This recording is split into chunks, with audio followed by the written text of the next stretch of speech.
Abonne-toi, like, commente. Va sur Tipeee si t'es riche.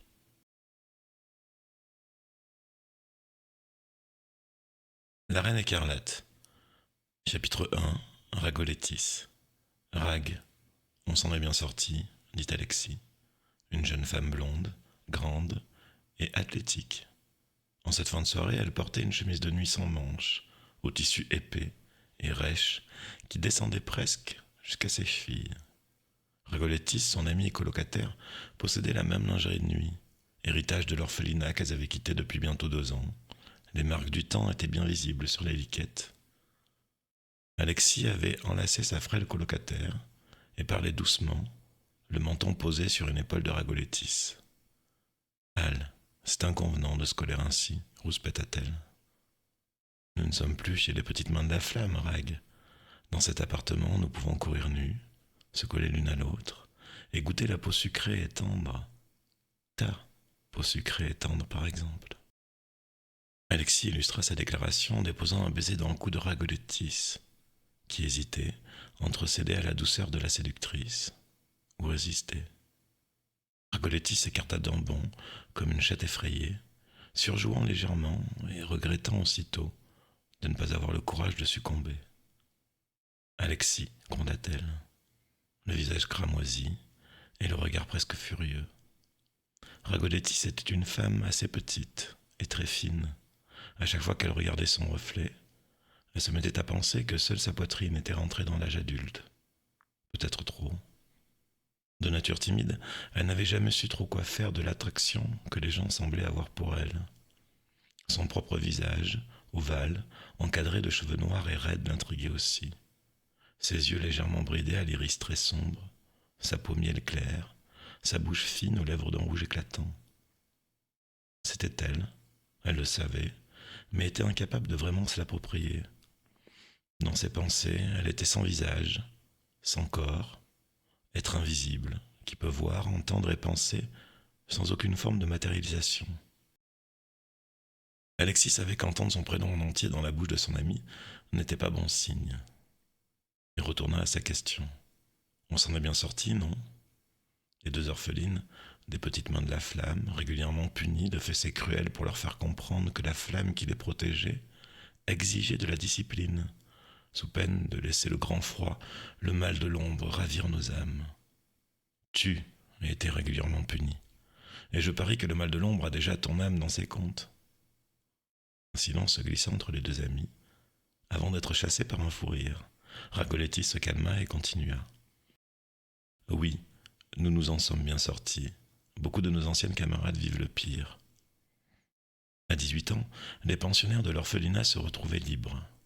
Libres au milieu des loups de la cité, de la chair fraîche et affamée, travail harassant, bordel sordide, ou encore les rats, séparés en 2 bandes, les héritiers et les pionniers.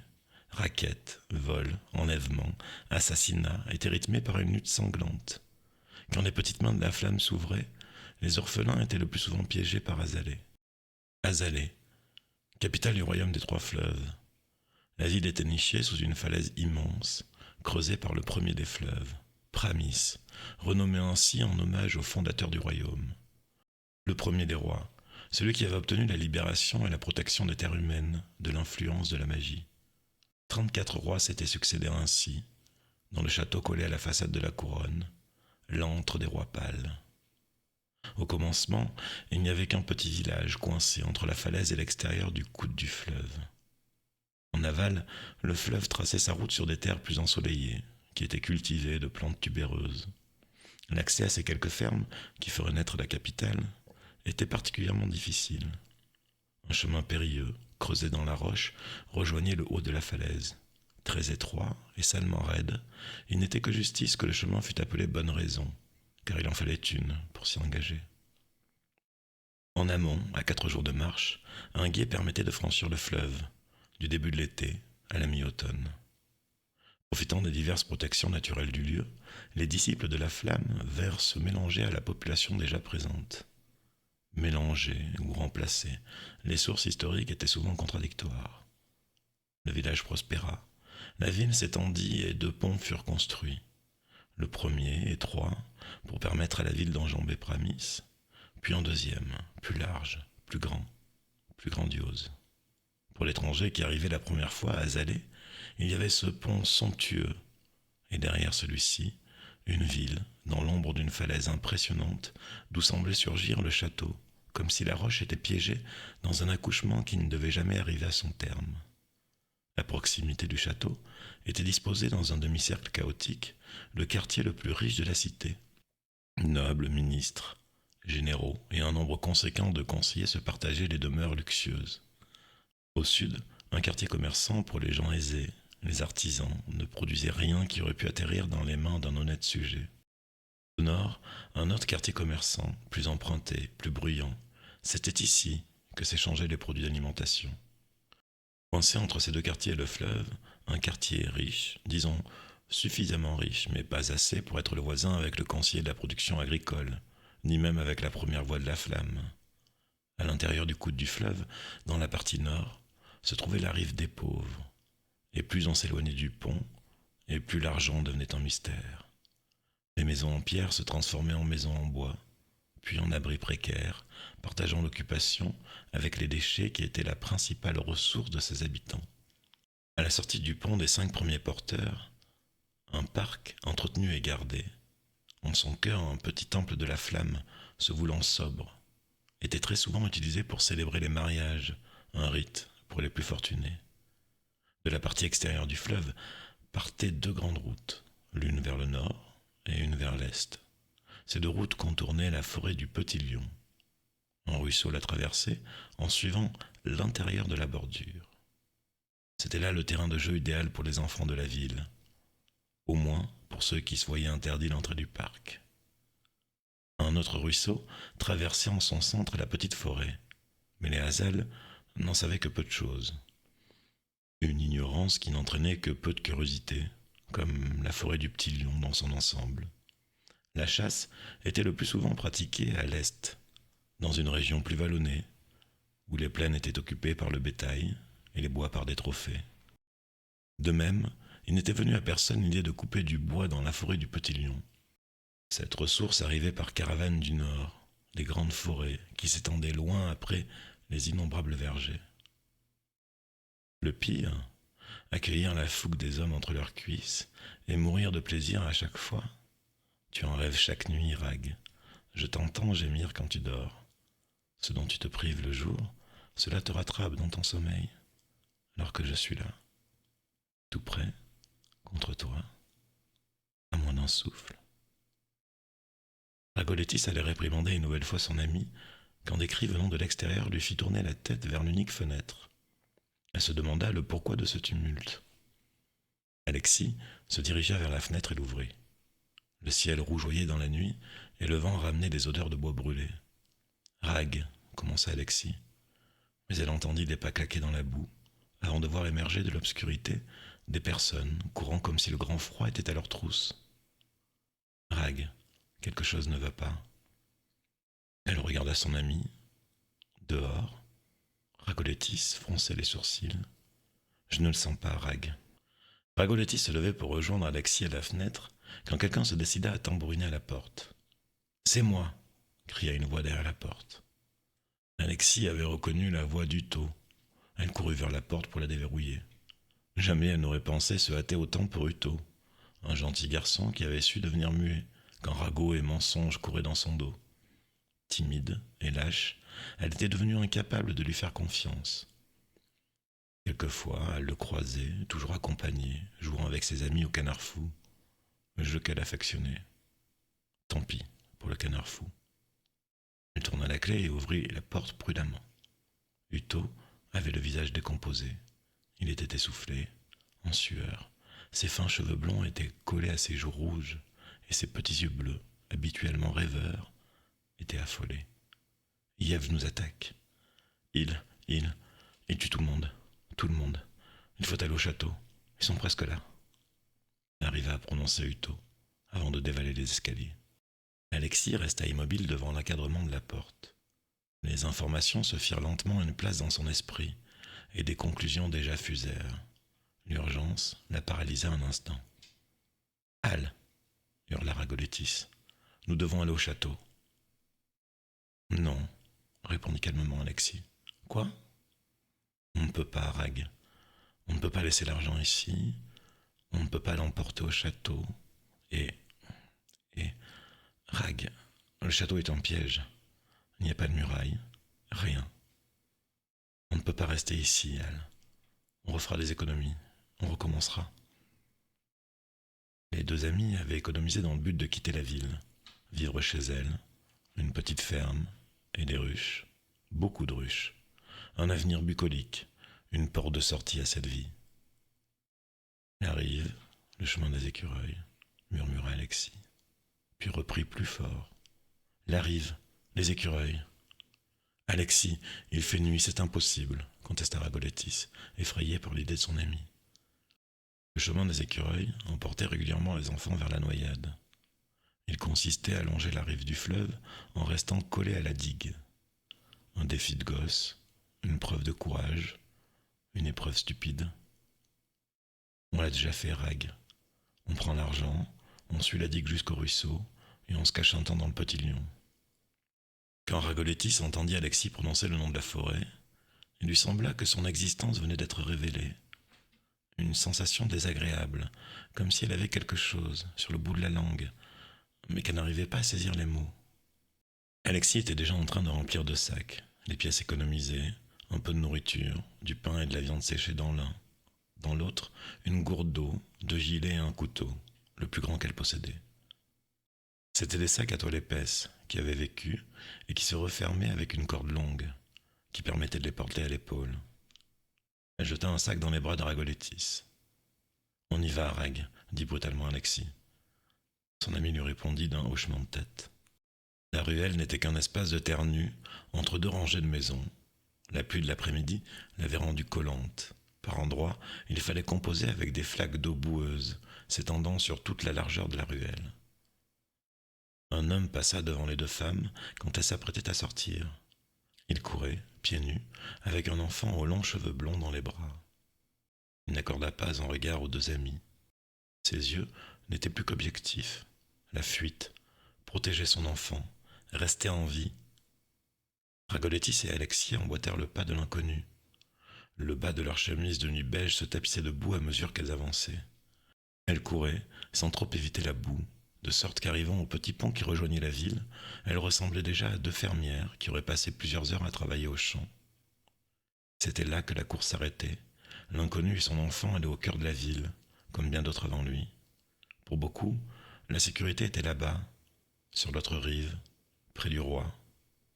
Pour les deux jeunes femmes, la fuite passait par quelques marches improvisées par les ouvriers qui avaient rénové une partie du pont. Des décennies de cela. La descente était des plus escarpées. Moins que des marches, il s'agissait d'entailles faites dans la pierre, pour qu'un pied ait juste assez d'espace pour prendre appui. Et c'était sans doute parmi les difficultés la plus facile du chemin des écureuils.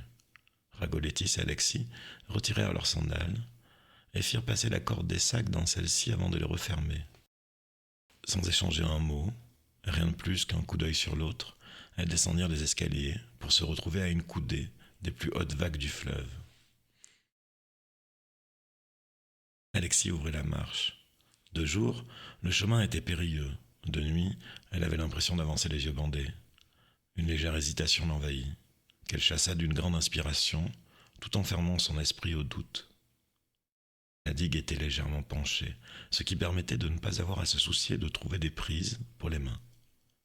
Tant que les pieds soutenaient le poids du corps, l'équilibre pouvait être conservé en se collant contre la paroi. Lors des premiers mètres, une fissure étroite laissait entrer quelques orteils. La progression était lente. Alexis réussit à en venir à bout sans trop trembler. À quelques pieds, Ragolétis suivait, comme elle l'avait suivi quelques années auparavant. Elle avait toujours été dans le sillage de sa crinière blonde, et Alexis l'avait toujours attendu, avec le sourire et une main pour l'aider. Alexis était celle qui éclairait sa vie, mais cette nuit, elle ne distinguait qu'une ombre. Mais la partie suivante était plus délicate. Alexis profitait d'être encore dans une situation stable, qui ne lui demandait qu'un effort modéré pour appréhender le passage. La brèche, entre les deux sections de pierre immenses se terminait brutalement. Là où la digue penchait avantageusement dans les premiers mètres, elle devenait ici tout à fait verticale. À la hauteur des épaules se trouvait le nouvel interstice, mais celui-ci était presque hermétique. Sur presque 20 mètres, il fallait s'accrocher avec les mains. Il était impossible de se tenir sur la pointe des orteils. Au mieux, certains reliefs permettaient de soulager légèrement le poids du corps. Un vacarme sur le pont surprit les deux jeunes femmes. Des chevaux filant au galop matraquaient le sol en bois, donnant l'impression qu'un tonnerre sans lumière roulait très près d'elles. Amis ou ennemis, il était impossible de le savoir pour les fuyardes. Les bruits du combat semblèrent plus proches. L'était-il vraiment? Ou était-ce la peur qui donnait cette impression? Alexis avait positionné sa main droite sur la prise qu'elle avait trouvée à tâtons. Le bout de ses 3 doigts, l'index, le majeur et l'annulaire, elle força sur sa prise et se laissa glisser. Ses orteils vinrent se coller à la roche, ce qui mit fin à son balancement inquiétant. De sa main gauche, elle cherchait une ouverture pour avancer quand le bruit d'une explosion assourdissante la fit presque tomber à l'eau. Elle se stabilisa à nouveau et trouva une faille où mettre ses doigts. Ragoletti s'engagea à son tour sur cette partie difficile. Plus légère, elle souffrait moins que son amie. Elle n'en demeurait pas moins plus lourde que lors de son premier passage. Les deux amis arrivèrent dans la partie la plus simple. Leurs bras étaient douloureux. Leurs robes collaient à leur peau, tant l'effort avait été difficile. Appuyées contre la digue, elles reprenaient leur souffle. À cet endroit, la digue faisait dans les 20 mètres de haut. Une bordure d'1 pied de large se poursuivait sur près de 200 mètres, durant lesquels le coude du fleuve serait franchi, et elle verrait les flammes des saints porteurs. Le prestigieux pont était un hommage aux 5 premiers saints porteurs du grand livre sacré. De chaque côté du pont, des statues de bois peintes représentaient les 5 premiers porteurs: Pas, Ist, Nex, Vin et Ledi. Les brasero restaient allumés en permanence, 2 à chaque extrémité, et 2 autres au milieu du pont. Alexis en était certaine. Elle avait déjà passé le point où le pont aurait dû être visible. « Al, où est le pont ?» lui souffla son ami. « Ils ont dû éteindre les flammes. »« Tu sens cette drôle d'odeur ?» chuchota Alexis. Ragolettis ne répondit pas. Son esprit était tout occupé à comprendre la situation quand une lumière bleue de l'autre côté de la ville se mit à briller. L'intensité de la lumière ne cessa d'augmenter, ce qui leur permit de constater qu'il n'y avait plus de pont, mais aussi plus de rive, juste une montagne de gravats. La lumière devint aveuglante, ce qui les força à fermer les yeux. Une déflagration terrible, puis l'obscurité de la nuit reprit ses droits. Quelques secondes de silence, et un déluge d'eau s'abattit sur la ville. Les deux jeunes femmes furent trempées en un instant.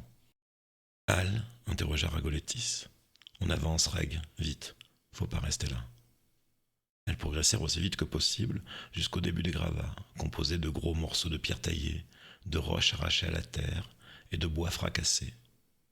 Alexis arriva au sommet et comprit que suivre le bord du fleuve serait impossible. La descente était trop abrupte. Elle se retourna et dit à Ragolettis: « On passe par le parc. » Elle tendit la main à son ami et l'attira au sommet. La pluie continuait à s'abattre bruyamment. Leurs vêtements, imbibés d'eau, étaient en poids mort à porter, entravant leurs mouvements et n'offrant plus aucune protection. Elles se mirent à courir dans l'herbe, fraîchement coupée, sans retenue.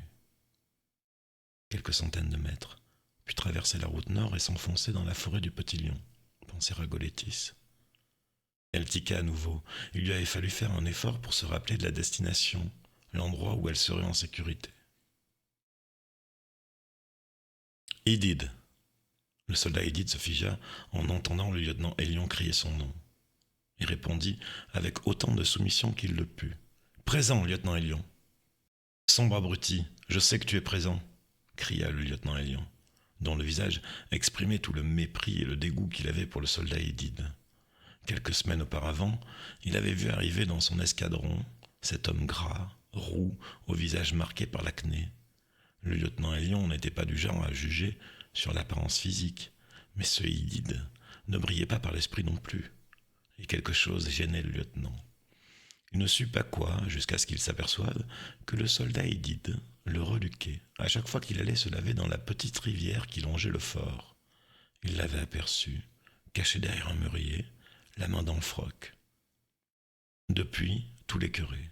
Sa peau de rouquin, sa lèvre inférieure trop grosse, sa lèvre supérieure trop fine, ses réactions trop émotives, avec ses yeux bleus larmoyants à chaque fois qu'il était sermonné. Prenez Agbe et Gaja, puis vous irez patrouiller sur la route nord. Nous allons pénétrer le parc. Allez vérifier qu'aucun fuyard ne soit pas déjà passé. Continua le lieutenant Hélion, qui n'avait cure que qui que ce soit ait pu prendre la fuite. Il voulait juste se débarrasser de la présence du roussâtre. Oui, chef, cria Edith. Edith était fou de joie. Il avait peut-être la possibilité de se faire bien voir de son lieutenant, de l'impressionner. Il avait demandé son affectation dans le seul but de s'en rapprocher, et il avait réussi. Il aimait se faire houspiller par le lieutenant Hélion, et ne pouvait s'empêcher de l'imaginer nu, armé d'une badine. Le plus souvent, c'étaient les gémissements du jeune Narvin dont il rêvait. Un soir, où il avait quartier libre, il réussit à suivre Hélion jusqu'à l'auberge de la Mouscaille, un bordel réputé dièvle. Narvin avait eu la chance de devenir, un moment, le fourreau du membre exceptionnellement gros du lieutenant Hélion. Edith était irrémédiablement jaloux. Le carreau d'arbalète avait traversé son crâne d'une tempe à l'autre. Son corps s'écroula dans un bruit sourd, accompagné du tintement aigu des pièces contenues dans son sac. Ragolettis freina sa course et tomba à quelques centimètres du corps inerte de son ami. Ni l'une ni l'autre ne respirait. Le temps, pour les deux amis, s'était figé. Mais celui de Ragolettis allait reprendre. Elle inspira, ses yeux pleuraient, mais la pluie battante effaçait cette marque de tristesse, la diluait. Ragolettis n'était plus que terreur. Elle entendait des rires et des mots dans une langue qu'elle ne comprenait pas. La crinière blonde qu'elle avait toujours suivie était là, juste là. Elle se rapprocha en rampant du corps sans vie et s'y colla en plantant sa tête dans les cheveux pleins d'eau d'Alexis. Un soldat roux s'avançait vers les deux femmes. Un soldat roux armé d'une petite dague aux fioritures dorées. Un soldat roux qui souriait en pensant aux compliments qu'il recevrait du lieutenant dont il était amoureux. Edith secoua la tête. Il ne devait pas se laisser perturber par ses idées, ses envies. L'erreur n'était pas permise. Il devait tuer cette femme pour réussir sa mission. Et il devait le faire avec sauvagerie. Agbe Gaja finirait par raconter combien il avait été impressionnant pour massacrer une femme désarmée qui refusait de se défendre. À la lueur des flammes qui bordaient la route, et maintenant qu'il surplombait les deux femmes, il vit que les robes imbibées d'eau ne cachaient plus rien de leur anatomie. Mais Edith ne mangeait pas de ce pain-là. Il jubilait de la tristesse de cette petite brune qui câlinait le cadavre de ce qui devait être son amie, ou peut-être son amante. Penser que ces deux femmes aient pu partager des sentiments amoureux réciproques l'énerva. Pourquoi n'y avait-il pas droit lui aussi? Il voulait profiter du spectacle qu'offrait cet Azal traumatisé, brisé, mais il avait déjà trop laissé son esprit divaguer. Déterminé, le visage déformé par un plaisir malsain, il se pencha sur le corps des deux femmes. Sur près de 2 kilomètres, des braseros éclairaient la route nord. De la petite place de Nex, au sud de la ville, il était possible chaque nuit d'observer les luminaires. Une horde d'enfants, à la tombée de la nuit, s'y retrouvait pour regarder le serpent de feu. C'est à l'intérieur de ce dragon que Ragolettis reprit connaissance, toujours collé à son ami, l'enlaçant tendrement. Elle entendait la pluie et rien d'autre. Inlassablement, les torrents d'eau venus du ciel venaient nettoyer la chevelure d'Alexis qui aurait dû s'imprégner de sang. Elle devait partir, quitter cette route, pénétrer la forêt du Petit Lion. Ne devait-elle pas mourir? Abandonnée, elle avait abandonné. Elle espérait le coup fatal, rejoindre Alexis, continuer de suivre sa tignasse blonde toujours libre, prendre sa main dans ce monde ou dans l'autre. Ragolettis se détacha un peu de son ami pour se relever partiellement. Assise, elle observait dans la direction d'où était venue la flèche. Les rires, puis les pas de celui qui la tuerait. La moitié d'un corps gisait à quelques pas, la partie inférieure d'un homme, des pieds aux hanches, peut-être qu'une seule hanche, L'individu n'avait pas été séparé de façon rectiligne. Son uniforme arraché, il exhibait des poils roux et un appendice de la taille et de la forme d'un petit orteil, auquel était accrochée une petite boursouflure de peau. L'homme tronqué portait encore ses bottes. La forêt rague. Elle tourna la tête pour regarder son ami. Elle lui aurait sans doute dit cela. Forêt, forêt, forêt.